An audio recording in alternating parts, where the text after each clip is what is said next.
Vamos a empezar. Quiero darle las gracias a la Embajada de España y a la Embajada del Perú por la realización de esta charla que sigue ahora. También al Instituto Cervantes. Gracias, señor embajador de Uruguay, por estar acá, señor embajador de Perú. Muchas gracias por su presencia. Y a nuestros queridos invitados, Carlos Fonseca, Santiago Roncagliolo y el moderador Costas Atanasiu. Les agradezco por estar aquí con nosotros. Καλησπέρα. Buenas tardes. Estamos aquí hoy para hablar sobre dos libros que se han publicado recientemente en griego. El libro de Carlos Fonseca, con la traducción de Aggeliki Vasilakou, de Museo Animal, y también el nuevo libro publicado en griego de Santiago Roncagliolo, El año en que nació el demonio. Son libros que se han publicado recientemente y es probable que muchos de ustedes no los hayan leído. Vamos a empezar con cada escritor por separado y escuchar cada uno el análisis de su libro. Empezamos con Carlos. Bueno, muchísimas gracias, Costas, por la presentación. Y muchísimas gracias a todos acá en este festival por estar acá. Y bueno, es una presentación de dos libros de Castaniotis, o sea que también muchas gracias a Gregory Becos, que nos acompaña como editor, Angeliki, que hizo la traducción de Museo Animal. Y bueno, en mi caso es una novela que se titula Museo Animal, en español, que escribí y publiqué en el 2017, o sea que hace un tiempito, pero estoy refrescando la memoria. Y es una novela que de alguna manera sigue la historia de una familia, de una madre, un padre y una hija, que en 1978 hacen un viaje por la selva centroamericana en busca de siguiéndole los pasos a un joven vidente que cree haber visto el fin del mundo y que ha dado interpretaciones políticas de ese evento. Y la novela trata de alguna manera de las secuelas de lo que cada uno de los miembros de la familia cree ver al final de ese viaje, ¿verdad? El padre cree ver una cosa, la madre cree ver otra cosa y la hija cree ver otra cosa. Y a mí me interesaba un poco explorar en esos términos cómo cada uno de esos miembros de la familia intentan interpretar a través del arte, en el caso del padre la fotografía, en el caso de la madre el arte conceptual y en el caso de la hija el diseño de modas, lo que vieron al final de esa selva. Hoy pensaba un poco en los orígenes de la novela y bueno, yo creo que las novelas, y tal vez Santiago coincide conmigo, siempre tienen 1000 orígenes y cuando le preguntan a uno no se recuerda de uno distinto. Pero hoy recordaba un origen un poco estrambótico e inesperado de esa novela, que fue que en el 2010, 2011, yo vivía en Manhattan y mi novia, ahora actual esposa, me invitó a una presentación de un diseñador de modas que había recientemente fallecido. Y yo le dije, ¿cómo va a ser? ¿Qué me va a interesar una exhibición de moda? Pero finalmente fui un poco a regañadientes, recuerdo, en el Museo Metropolitano, una exhibición que se titulaba Savage Beauty. Y era una exhibición sobre un diseñador de modas que se llamó Alexander McQueen. Y yo recuerdo haber entrado en regañadientes, pero haber salido absolutamente impresionado. Y era un diseñador de modas que particularmente le interesaba ese punto en donde lo animal y lo humano se encontraban, ¿verdad? Y para él ese era el punto de la moda.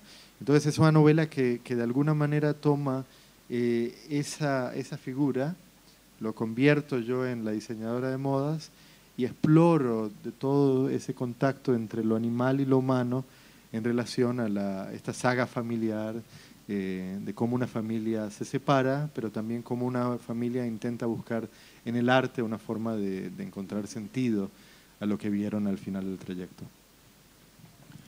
Santiago, el año en que nació el demonio nos lleva atrás.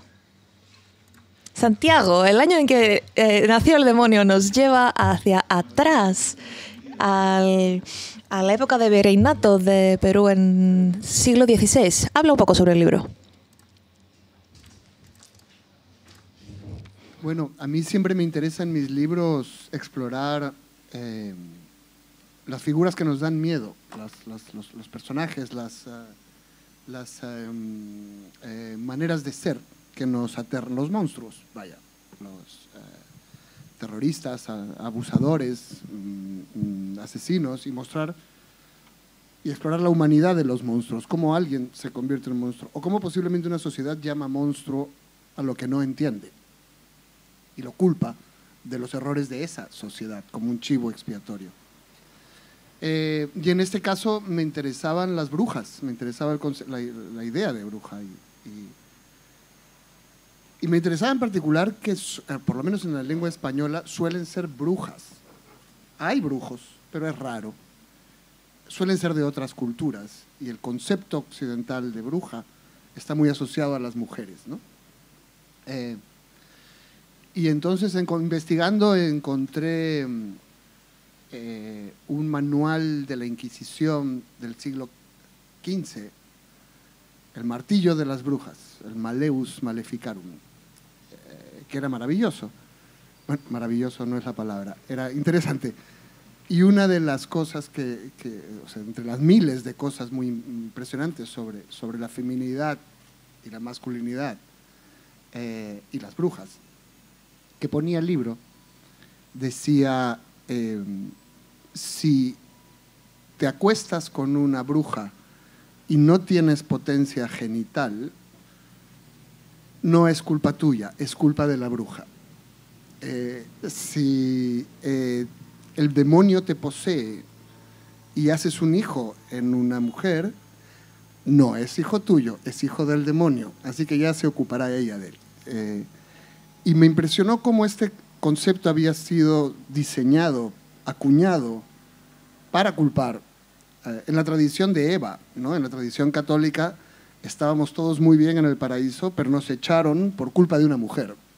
Y en esta misma tradición, el concepto de bruja recupera la idea de la mujer como culpable, incluso de los problemas de los hombres. Pero además empecé a entender que cuando los españoles llegan a América con una cultura de mucho control del sexo, sobre todo obsesionada en controlar los linajes y las herencias, que todo el mundo sepa de quién es el padre, de los niños, y con una gran cultura de la represión sexual, se encuentran con las religiones originarias americanas que ensalzan en la mujer la fecundidad, la idea de que ser fecundadas es bueno para fecundar la tierra también. O sea, exactamente lo contrario de la protección del himen que propone la Iglesia Católica. Y entonces la bruja no solo se convierte en una imagen de la culpa de la mujer, sino también de la culpa de los que son diferentes, de los que son de otra cultura, de los que son de otro color, que están influidos por el demonio, ¿no? Y pues esto me interesaba mucho una sociedad que está llena de cárceles de mujeres, conventos, orfanatos, incluso había una casa de las divorciadas, porque si una mujer perdía un marido, ya no había qué hacer con ella, había que encerrarla en una especie de orfanato para divorciadas, que se llamaba la casa de las divorciadas, que era una cárcel que guardaba a todas estas mujeres que ya no servían para esa sociedad, ¿no? Y entonces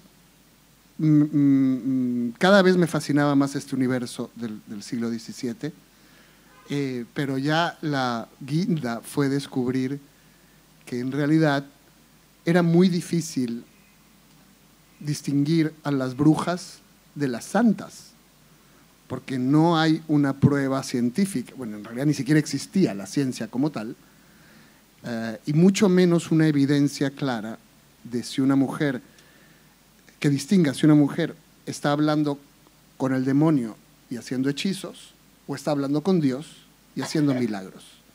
La decisión de si eras bruja o santa la tomaba un inquisidor, hombre, siempre, según factores aleatorios, ¿no? Entonces, todo esto en un universo que era muy sabroso para escribir. Un universo donde se castiga, o sea, Dios cree que eres bueno si castigas tu cuerpo, y entonces había flagelaciones, estigmas, crucifixiones, la tortura, la autotortura era una señal de virtud. Y esto me parecía ya un escenario de película de terror. O sea, aparte de un tema social muy interesante y que explicaba muchas cosas de las sociedades actuales, había un escenario de película de terror muy vistoso, un escenario en el que todo el tiempo están pasando cosas muy fascinantes de leer, ¿no? Entonces decidí crear un personaje, un alguacil de la Inquisición, que escribe una larga carta al rey de España, algo que se hacía. Había cronistas que escribían cartas del tamaño de libros para contarle al rey de España las injusticias de sus súbditos, o no, u otras cosas. Pensé que esta larga carta al rey, un inquisidor escribiendo una larga carta al rey de España, hablando de un hecho que ocurrió también en la realidad, que es que nació el demonio. En algún momento del siglo XVII nació el anticristo.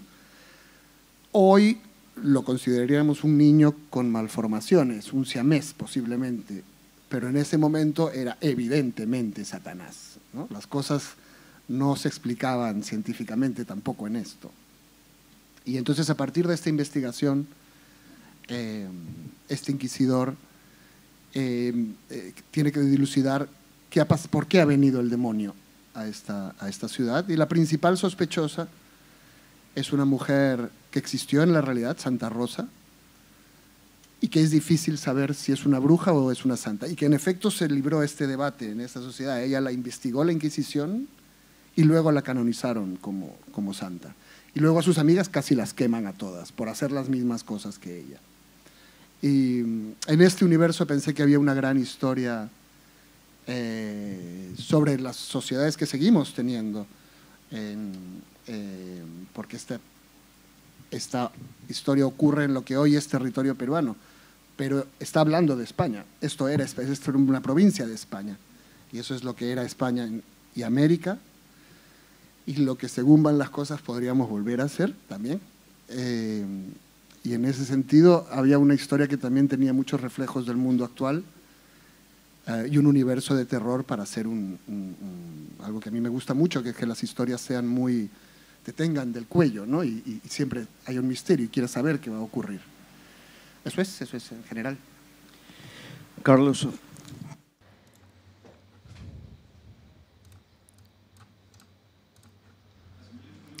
Hablemos un poco de la literatura que eliges hacer y defender. Escribes una literatura más híbrida.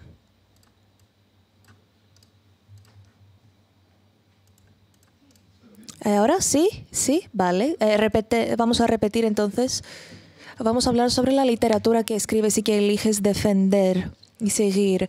Escribes una literatura más híbrida, que tiene elementos de una novela de ideas y de una novela filosófica incluso, que en algún momento el trauma es de bajo volumen, diríamos. Es diferente de muchas novelas, que es la norma que conocemos. Háblanos un poco sobre esto. ¿Cuáles son los libros? ¿De qué tipo son los libros que eliges escribir? ¿Y en qué basas esta elección tuya? Perfecto. Bueno, sí, yo creo que una de las cosas lindas del género de la novela es que es un género centauro, es decir, cabe todo dentro de la novela. Yo tiendo a pensar la novela un poco como una caja donde uno puede coleccionar todas las obsesiones que uno ha ido acumulando a través de los años. Entonces, por ejemplo, en términos de cómo escribo las novelas, yo tengo una libretita en la cual apunto cualquier tipo de observación, cualquier tipo de frase que me atrapa, y voy acumulando, coleccionando, hasta que de repente empiezo a ver que se trazan patrones, empiezan a trazar historias entre esas obsesiones, ¿verdad? Y entonces ahí empieza el trabajo de empezar a trazar o perfilar el relato. Pero evidentemente creo que el género de la novela es un género que da cabida para todo. Recuerdo en este sentido algo que decía Manuel Puig, el gran escritor argentino, que decía, bueno, yo realmente la mayor parte del tiempo veo películas, realmente no leo, pero sí una vez abrí un libro, decía muy pícaro Manuel Puig. Le preguntan desesperados los entrevistadores, ¿y cuál fue el libro que abriste? Y de todos dice, el Ulises de James Joyce. Y todo el mundo, wow. Y dice, no, pero tampoco te creas que lo leí. Y dicen, entonces, ¿qué viste en ese libro? Y dice, vi que todos los capítulos eran distintos, lo cual me enseñó que dentro de la novela se podía poner todo, ¿verdad? Y se podían poner estilos y voces narrativas distintas. Y eso yo creo que es algo muy importante, porque, por ejemplo, cuando vamos a talleres de escritura, la obsesión es con encontrar la voz del escritor o la escritora, ¿verdad? Te mira el profesor y te dice, ¿y tú, Carlos Fonseca, cuál es tu voz literaria? Pero si uno sigue a Manuel Puig, lo que empieza a entender es que tal y como todos nosotros albergamos multitudes de personas, de personalidades tal vez contradictorias, también como escritores albergamos no solo múltiples historias, sino también múltiples estilos. Y yo creo que la novela da para albergar todas esas personalidades, todas esas contradicciones, todas esas voces, ¿verdad? Entonces, por ejemplo, en Museo Animales, que es una novela que toma la forma de 5 partes distintas, de alguna manera siguiendo esas voces y esas perspectivas de cada uno de los miembros de la familia que mencionaba antes, cada una de las secciones toma un estilo distinto, ¿verdad? Y casi como un género distinto. Y era porque yo sentía que esta tenía que ser una novela coral, una novela en donde lo que ocurrió en la selva centroamericana de 1978 fuera narrado de maneras distintas. Y lo último que mencionaría, por no alargarme mucho, sería lo de la novela de ideas. Yo siempre me preguntan, ¿por qué es que en tus novelas hay algo de ensayo? Y yo creo que es que la novela también me ayuda a pensar, y eso puede ser una cosa rara, ¿verdad? Puede sonar un poco extraño. ¿Cómo te ayuda a pensar una novela? Y la solución o la respuesta que daría es que en los artículos, en los ensayos normales, uno no se puede contradecir. Le dicen, no, uno tiene que ser lógico, uno tiene que ser coherente, uno tiene que seguir de A hasta C sin contradecirse. Pero yo creo que la vida es contradictoria, la vida tiene tensiones, y ahí es que las ficciones nos ayudan a pensar ciertas realidades cuando el pensamiento falla. Entonces, yo a veces se ríen en mí en la universidad, yo doy clases, soy docente, y siempre a la universidad les propongo, les prometo un ensayo académico y 2 o 3 años más tarde les entrego una novela, ¿verdad? Y ese es el momento donde dicen, ¿y a este señor qué le pasa, verdad? Pero sí, yo creo que honestamente encuentro en la novela una forma de solucionar problemas sin eliminar las contradicciones y las tensiones vitales que de alguna manera albergan esas historias.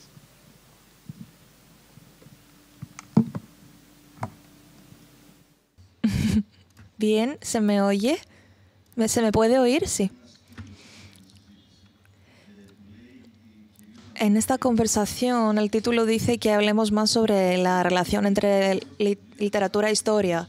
Los dos en nuestros libros sí que habláis mucho de historia, explotáis la historia en vuestra literatura. Y lo que estaba pensando es algo que Hans Maustensiek Baker había dicho, que es como tener un guante y el científico, el histórico, lo describe desde fuera, pero el escritor describe el guante por dentro. Entonces, para conocer este guante hay que saberlo de las 2 maneras, por fuera y por dentro, desde la parte del historiador y del escritor. ¿Quieres hablar un poco sobre cómo explotas la historia en tu literatura, Santiago? Bueno, siempre me ha interesado los momentos históricos en los que una sociedad suelta a sus monstruos, ¿no? Hay momentos en que todas las energías oscuras de un país o de un momento histórico explotan y generan momentos muy interesantes para novelar. pero siempre había hecho eso con el siglo XX, con las historias de gente que yo he conocido viva o que ha conocido directamente los hechos de los que hablaban. Esta es la primera vez que realmente voy tan atrás, y esto implicaba, y mi obsesión era que no fuese una historia de personajes que piensan como gente del siglo XXI, hablan como gente del siglo XXI y tienen problemas de gente del siglo XXI en un decorado del siglo XVII. Quería que en la medida de lo posible de verdad pensasen los personajes como alguien pensaba en realidad en el siglo XVII. La investigación de un inquisidor podía ser dónde está el demonio y por qué ha venido a la tierra y por qué aquí. Y esto era razonable, esto era real. Pero para que funcionase había que entrar mucho más que otras veces en todos los detalles de esa época, ¿no? Había que escoger, sobre todo en mi sistema, personajes reales con los que poder jugar. Y entonces lo bueno es que la historia no guarda la vida íntima de la gente, por lo menos en ese tiempo. Nadie escribía de cómo se sentía o de cómo eran sus deseos, pasiones y miedos. Y esto es un gran espacio que te deja la novela para inventarte todo eso que no tienes. Pero era necesario partir de cosas muy reales. Entonces, sobre todo me concentré en estudiar a personajes. Uno, Santa Rosa.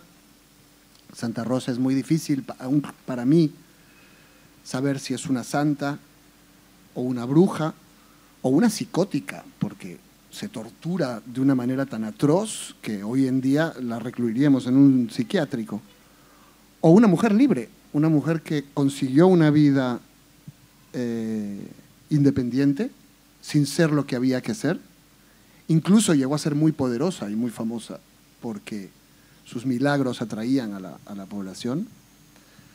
O quizás de verdad es una mística que cree hablar con Dios e incluso cree tener sexo con Dios, que es algo que es un tema que vuelve en los escritos de las místicas de ese siglo. Entonces, si la conocía bien a ella, a partir de ella podía jugar, ¿no? Con la realidad de una manera convincente.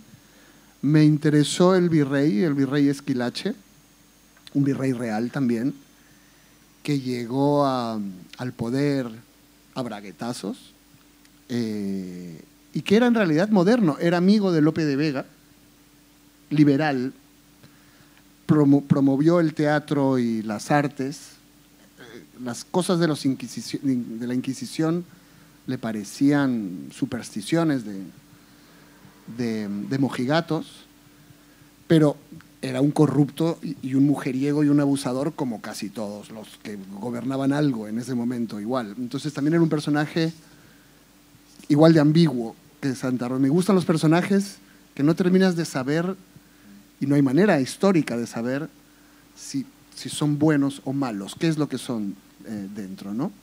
Y luego me interesaron mucho las historias que leí sobre conventos, porque claro, en esa época, si no ibas a ser esposa, si tenías cualquier otro plan como mujer que no fuese ser esposa de alguien y un útero que básicamente se dedica a reproducirlo, tu única posibilidad era ir al convento.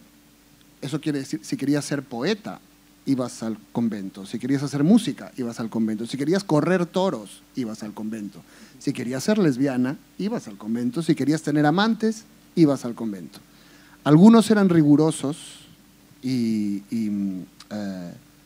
fieles a la regla, pero otros conventos, además los conventos votaban a sus abadesas. Era como una presidenta, la que gobernaba había sido votada por las monjas.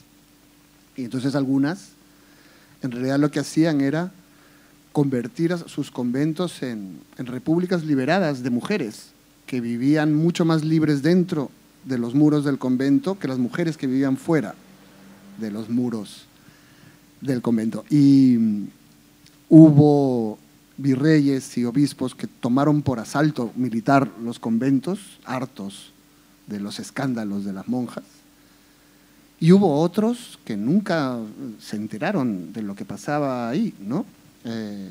Encontré una carta que me dio una gran ternura de un obispo que escribía a Roma y les explicaba: ya les he dicho a las monjas clarisas que no pueden dormir de 2 en 2 y les he comprado colchones y les he comprado camas y no entiendo qué pasa, que por muchas camas que les compres se empeñan en dormir de 2 en 2.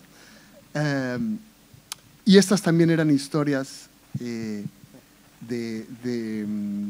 mujeres que querían vivir a su manera y que me daban un material interesante, todos esos eran personajes que daban un material fuera de las versiones a favor o en contra, ¿no? Todos esos eran personajes muy ambiguos y eso algo a mí me gusta mucho, me gusta que tú decidas qué es un personaje como lector, tu lector.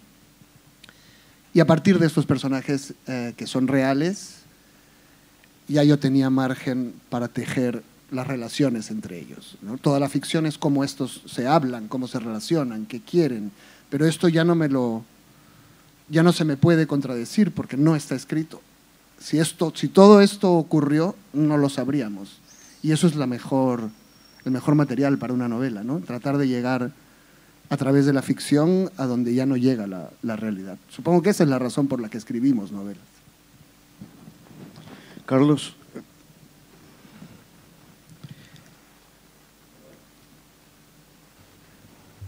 Nada más, pues que sigue. Carlos, ¿nos cuentas un poco sobre la relación entre la historia y la literatura tuya? ¿Cómo explotas la historia? Y sobre tus personajes, porque tú también, como dijo Santiago, utilizas mucho una mezcla entre personajes reales y ficticios. Y me ha llamado la atención que para los personajes reales eliges personajes que están en el margen, en el límite entre la literatura y la política, o el límite entre la realidad y algo fasmático. Tienes el teniente gobernador Marcos, los zapatistas, el Bitterhaven, Sierra Madre, que también se ha hecho una película de Joy Houston, que son personas que no conocen su identidad, quiénes son. Es personajes de historia que tú lo combinas con la ficción. ¿Cómo lo haces? Háblanos un poco sobre esto. Sí. Justo ahora que estaba escuchándote, Santiago, cuando estabas describiendo la novela, sentí como una pulsión de, oye, a mí me hubiese gustado escribir esa novela. Y después me preguntaba cuál era el impulso, ¿verdad? ¿Por qué cuando estabas contando la novela sentí que era un tema que me interesaría? Y creo que tiene que ver cuando estabas narrando lo del nacimiento de Satanás. Yo sentí, eso es lo que a mí me interesa. A mí me interesa la historia cuando la historia delira. A mí me interesa la historia cuando la historia misma y la realidad delira, se vuelve loca, tiene pesadillas, fantasías, ¿verdad? Entonces, es interesante en el sentido de que voy a la historia no tanto por lo que tiene de realidad, sino voy a la historia por lo que tiene de ficción, por lo que tiene de delirio, por lo que tiene de fantasía. Ayer justo estaba teniendo una conversación semejante con Marta Sanz, la escritora española, sobre el tema de la historia, y ahí pido perdón a los que estaban acá por repetirme, pero mencionaba un poco que también lo que me interesa de la historia es que precisamente la historia ya está motivada por ficciones. Y el ejemplo que daba era el ejemplo clásico de, por ejemplo, cuando en 1492 Colón decide lanzarse hacia lo que pensaba eran las Indias, lo hace bajo una ficción. Lo hace bajo la ficción de que va a encontrar, navegando hacia este lado, va a encontrar un paraíso de especies llamado Zipango, un paraíso de oro, ¿verdad? Entonces creo que lo que llamamos realidad, lo que llamamos historia, está motivada y está llevada por un motor histórico que es ficcional, que es fantasioso, que es delirante. Entonces, en mis novelas creo que trabajo esos momentos históricos en los cuales la historia delira, y para encontrar el sentido de esos sueños o esas pesadillas históricas, urdo o empiezo a tejer textos o ficciones que le hagan tener sentido, ¿verdad? Entonces, de alguna manera siento que escribo esos textos tal y como el psicoanalista de alguna manera le crea un relato al paciente que está ahí tirado en el diván diciendo, ayer soñé, doctor, soñé que nacía Satanás. Ah, ok. Tal vez nacía Satanás porque cuando eras pequeño algo pasó que viste traumático. Entonces yo creo que hay algo en el ejercicio literario que uno hace con respecto a la historia que tiene que ver con interpretar los sueños que la historia soñó a medias o deliró a medias, pero cuyo sentido no estuvo completamente presente o absolutamente inteligible en el momento dado, sino muchos años después, cuando uno, como Santiago, como yo, humildemente intenta decirle un relato a la historia de lo que eso, a sabiendas de que todos estos relatos son absolutamente contingentes, absolutamente humildes y marginales, por así decirlo.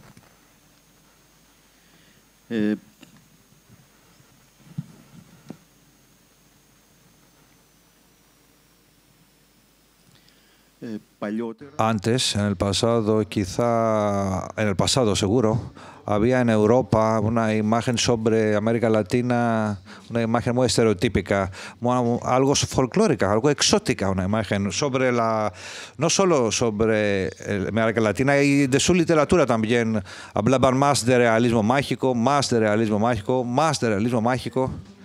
Creo que ya eso ha disminuido en los últimos años. Sobre todo porque ahora hay nuevos escritores que se sienten más liberados de esa presión y escriben de manera diferente. Sus libros son libros al antípode de este estereotipo del exotismo de América Latina. ¿Quería comentar sobre eso?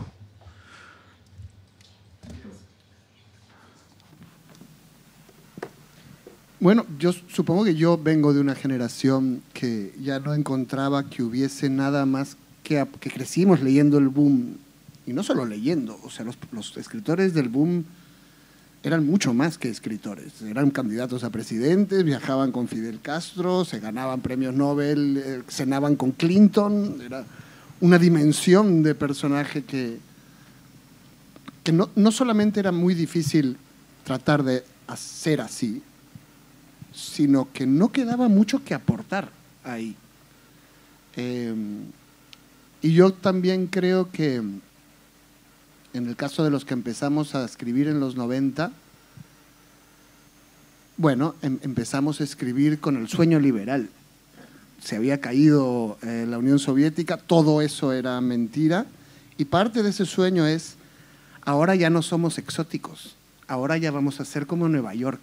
De hecho, hay un libro de historias, de una recopilación de cuentos de latinoamericanos que ocurre en Estados Unidos, que se llama Se Hablo Español, que hicieron Edmundo Pasoldán y Fuguet. Hubo, alrededor de estos escritores, tuvo una nueva literatura mucho más cercana a lo audiovisual, a la estética que venía del cine, de la televisión, y a historias más urbanas. Ahora, yo creo que esa pelea la libraron escritores antes que yo. Para cuando yo empecé a publicar libros, ya realmente en lengua española les daba igual que yo tuviese que ver o no con el boom. Era algo más bien, sí, mucho más importante para las traducciones. Los europeos querían que te parezcas a los libros que ellos habían leído, pero en América Latina no eres un latinoamericano, porque eres uno más de miles de escritores y de voces que empezaban a surgir, cada una a su manera, ¿no? Yo diría que fue muy importante para mí Bolaño, porque a la vez que era una literatura muy ambiciosa y muy interesante y muy literaria, también recuperaba cosas de la cultura popular que a mí me interesaba recuperar, que yo también consideraba mi cultura, ¿no? Los asesinos en serie, los psicópatas, las actrices porno, los poetas asesinos, todas estas figuras que de repente aparecen con Bolaño, a partir de entonces ya no son una contradicción con la literatura respetable, ya son parte de la literatura respetable, y los que veníamos después, yo empiezo a publicar después de que él ya se ha muerto, ya no teníamos todas estas, o sea, ya escribíamos en un mundo, al menos en español, muy diferente y muy libre de lo que cualquier cosa que hubiese pasado antes. Siempre, sobre todo en los primeros años, con las primeras traducciones era chocante salir y darte cuenta de que lo que ellos querían ver en ti no tenía nada que ver con lo que tú eras y lo que la gente en tu idioma veía de ti. Pero conforme va pasando el tiempo, tampoco en Europa, o sea, es que han pasado muchos años, ¿no? Y también en Europa se han ido traduciendo mucho. El español es una lengua también muy grande y se empieza a traducir mucho más, y eso también hace que la mirada de los lectores se amplíe mucho más. Carlos.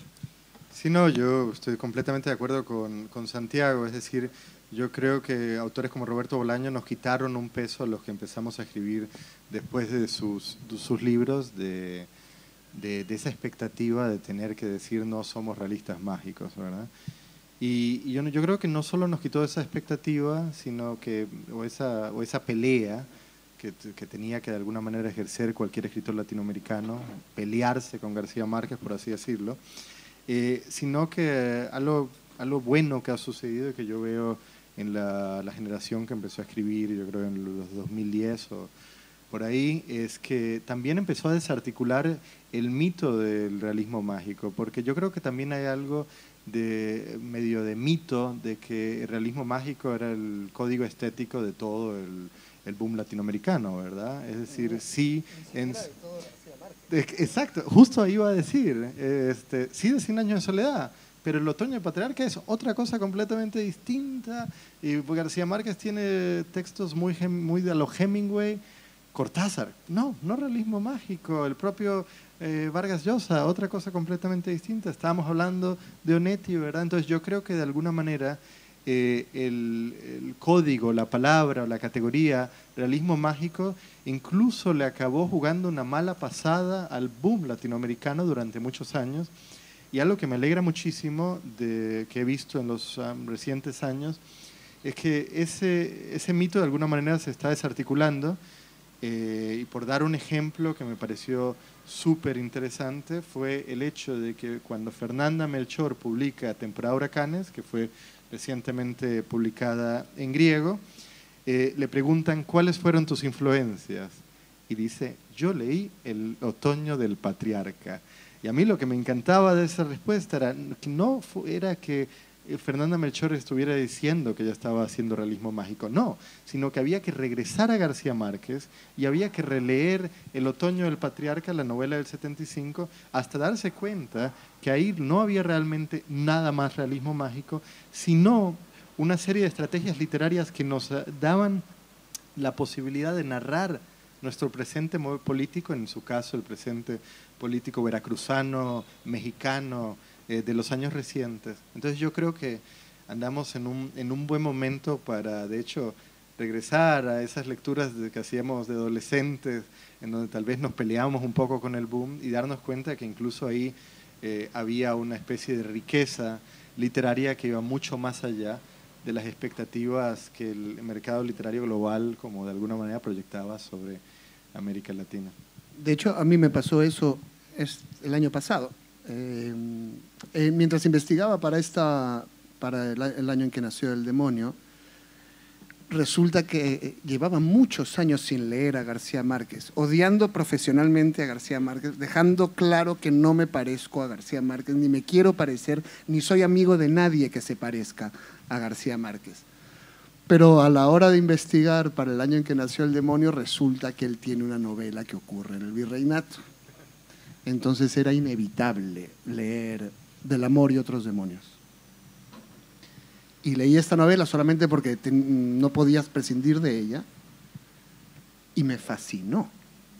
Y súbitamente descubrí qué extraordinario escritor era García Márquez, que era parte de mi identidad tener que decir nosotros no somos eso, pero ya no lo es. Y ya estás liberado de esta esclavitud y puedes apreciar que es realmente extraordinario. Y me he leído 4 o 5 libros de él desde entonces y cada vez me sorprende más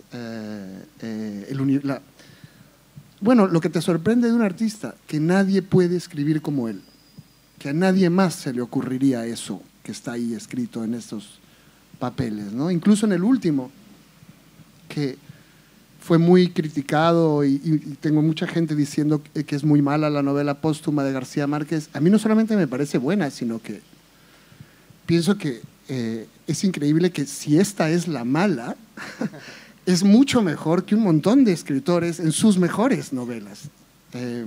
Entonces, creo que es un redescubrimiento que solo puedes tener, pues sí, en nuestra generación, en esta edad, después de años de su muerte, cuando ya no es una amenaza para ti, ¿no? Cuando ya eres libre de lo que sea que él haya hecho.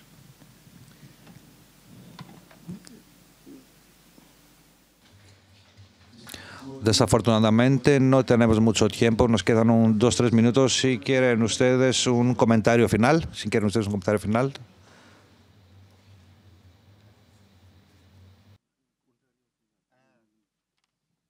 No, bueno, muchísimas gracias, Costas, ha sido un placer y es lindo también ver las resonancias, ¿verdad? De cómo de alguna manera estamos pensando la literatura de maneras semejantes, también obviamente desde posturas completamente a la vez, una vez como distintas. Santiago. Bueno, yo solo quiero agradecer. Ya llevo muchos años viniendo a Grecia, es un viaje casi obligatorio con mis libros y he visto crecer el Festival Lea desde el principio y lo he visto convertirse en un festival en el que me encuentro con muchos escritores que admiro y es bastante sorprendente que eso ocurra en Atenas, o sea, en un lugar que no habla lengua española. Hay muchos escritores en español muy buenos, aprendo de ellos. Y por supuesto, como siempre hago, al Instituto Cervantes y en este caso la representación diplomática peruana, que son con los que debo haber visitado ya 20 países también, porque se juntan y entonces es muy fácil para todos y ya han sido mis anfitriones en muchísimos lados. Soy muy feliz de que siga siendo así. Bueno, y a ti también te tengo que dar un agradecimiento porque debo decir que Costas tuvo que traducir 600 páginas. Es más. Pero es que además, que es algo que uno no piensa cuando está escribiendo la novela, los griegos son ortodoxos, no son católicos. Entonces esto era como escribirle de Saturno. Y creo cuando escucho los comentarios que estoy recibiendo de la novela que llega a todo lo que podría llegar y eso ha sido un trabajo titánico por tu parte que debo agradecer. Así que bueno, y gracias a todos ustedes por estar aquí sentados y por aguantarnos. Muchas gracias. Buenas noches. Y también me gustaría agradecer a Angeliki, que también hizo la traducción de Museo Animal al griego. Muchas gracias. Muchas gracias a los intérpretes que ayudan al evento, a los 2 escritores, a todos ustedes por estar aquí.